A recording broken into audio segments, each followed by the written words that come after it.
FPL game week 14. Game week 13 ended last night with the conclusion of Liverpool versus Man City. And there's another deadline tomorrow. So today we'll be going through my game week 14 transfer targets, the verified power ranking, the top 5 for the next 5. So if you enjoyed the video, make sure you smash that like button and hit that subscribe. Let's get into it.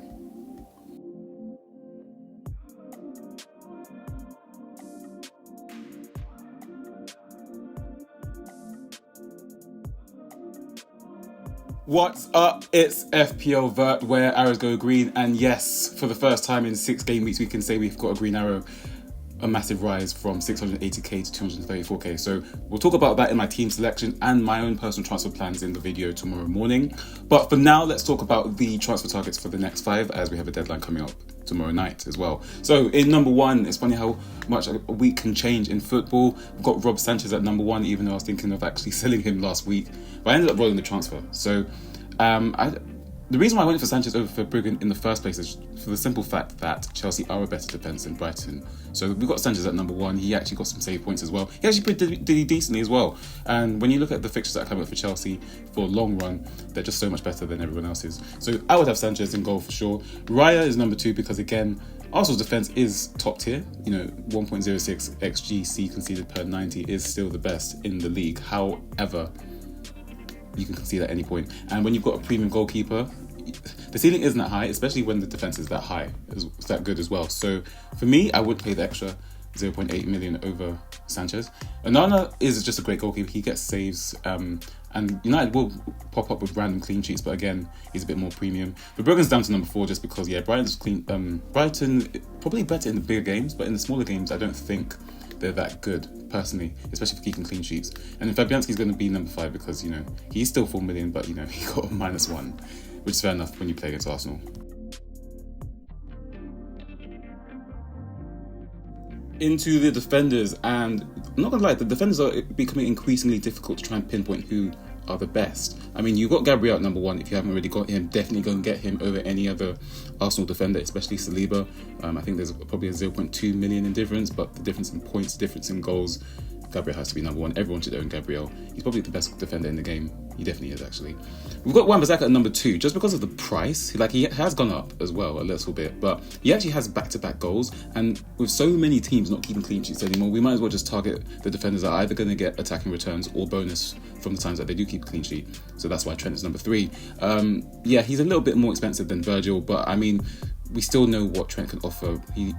He can return an attacking return at any given time. And given that we're not owning a Haaland anymore, I hope you're not anymore anyway, we might as well just pay the extra for Trent. And very likely that he'll be coming off early for Bradley if Bradley comes back to team. So, added aspect of getting clean sheets locked early as well. Kirkez is in because his goal was just incredible, really. Unsavable finish from him. And Bournemouth are quite decent at home. I wouldn't really have played them. Well, this is the thing about defenders, isn't it? I probably wouldn't have played them away to Wolves if I had Ait Nouri, if I had Gabriel, if I had, who else was playing today? A double Arsenal defence. Yeah, so probably wouldn't have played Kirkez. But there you go. And then Aina is here because he just keeps racking up bonus.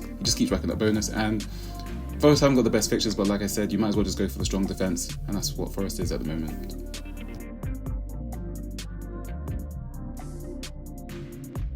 Into the midfielders, and yes, even though Saka was the star of the show and he was my captain hero also, we still got Salah number 1 because he just keeps returning. He keeps returning.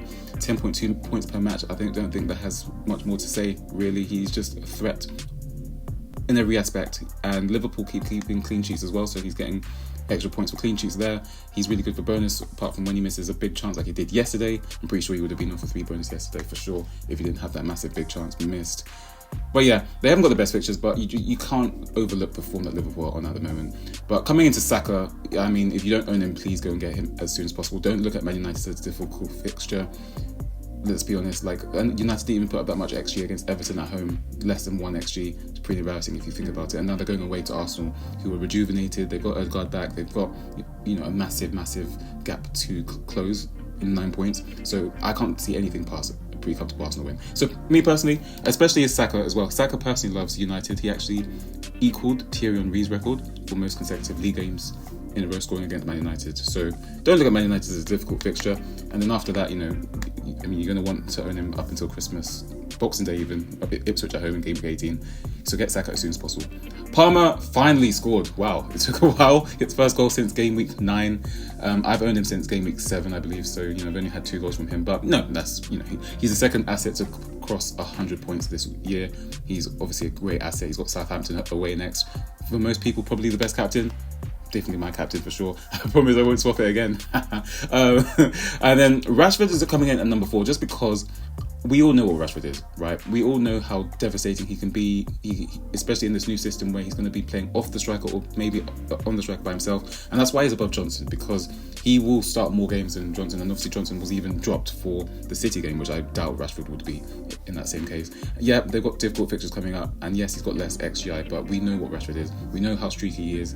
Once he gets one, he gets way more, goes on a massive run. So I'd have Rashford for sure. And then Johnson in because he scored yesterday. Yeah.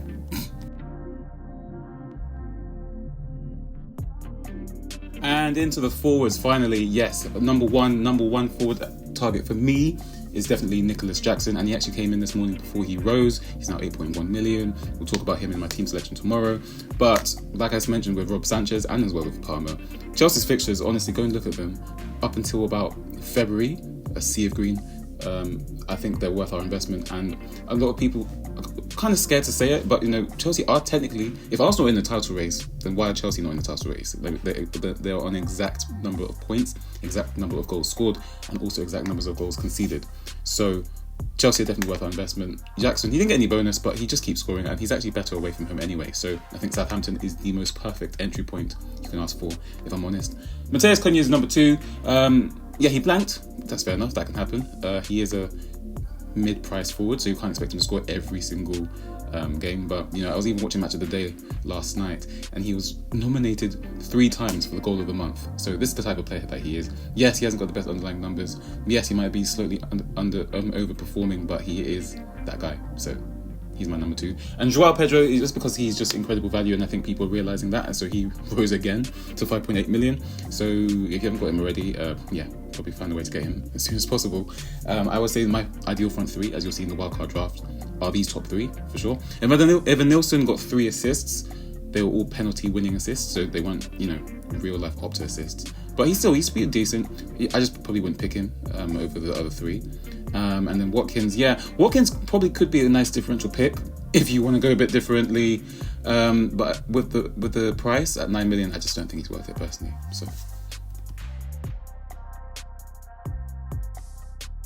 And into a very quick wildcard draft in case anyone is actually activating it in game week 14.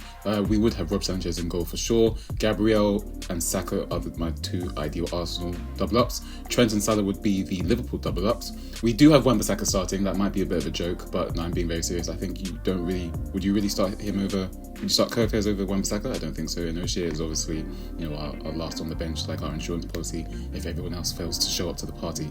Palmer would be the captain, as he's away to Southampton. Rodgers is probably on the watch, but he's still a nice playing sub. It's better than having him than like a Harry Winks or like a 4.5 maybe.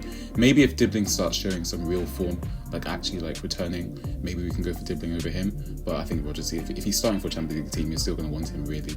And Brentford at home, we all know that Brentford are terrible away from home, so it should be a good fixture for him. And then as I mentioned, the front 3 of Cunha, Joao Pedro and Nick Jackson, I think that's my favourite front 3 for sure. And we do have Rashford on the bench. He could easily score away at Arsenal, if we're being very honest. He scored at Arsenal 2 seasons in a row, actually, which I don't want to hear really. I shouldn't be saying that. I shouldn't be saying that into the world. But it's very true. And it's very possible that he scores. But I think, you want him for the future, especially as they're playing Nottingham Forest next and this version of Man City. So that would be my team. Drop in the comments, how your wildcard draft or which players you're looking at. We will drop the team selection tomorrow morning. I have already made the Jackson move. A little bit of a spoiler, I might be moving for someone else that's in this wildcard draft as well, and I already own Joao Pedro. So we'll talk about that tomorrow. But yeah, thank you for listening, thank you for watching, and drop any comments you have, and make sure you like, subscribe, and peace.